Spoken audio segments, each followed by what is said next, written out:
I call the honourable member for Solomon. Thank you, Madam Speaker. My question is to the Prime Minister.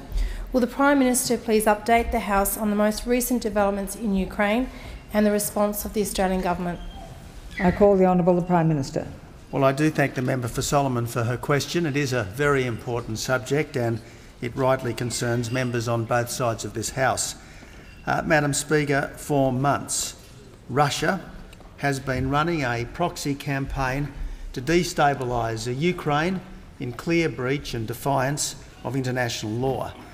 And Madam Speaker, as this House well knows, in July, Russian-backed rebels shot down Flight MH17 using Russian-supplied weapons, thus murdering 38 Australians.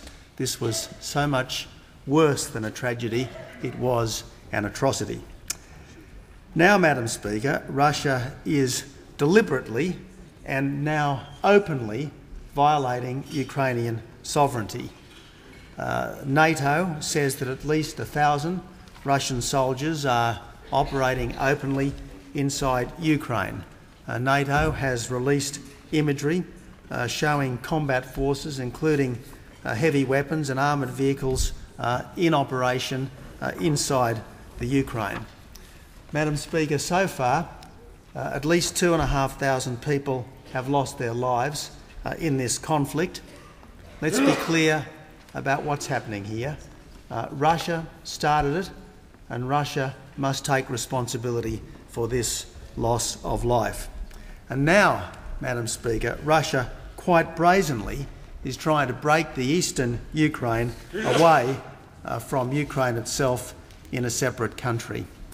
Now, Madam Speaker, if Russian troops remain in Ukraine, if Russia persists in its attempt to break up a neighbouring country that has done it no harm, it risks becoming an international pariah.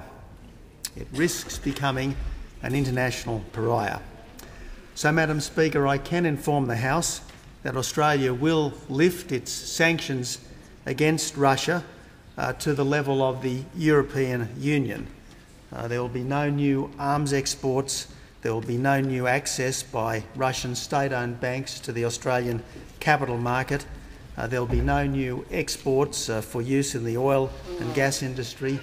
There will be no new trade or investment in the Crimea, and there will be further targeted financial sanctions and travel bans against specific individuals. I can further advise that the Ministers for Foreign Affairs and Defence will be at the NATO summit later this week for consultation with our friends and allies. I want to make it absolutely clear, Madam Speaker, that the bullying of small nations by big ones and assertions that might is right should have no place in our world.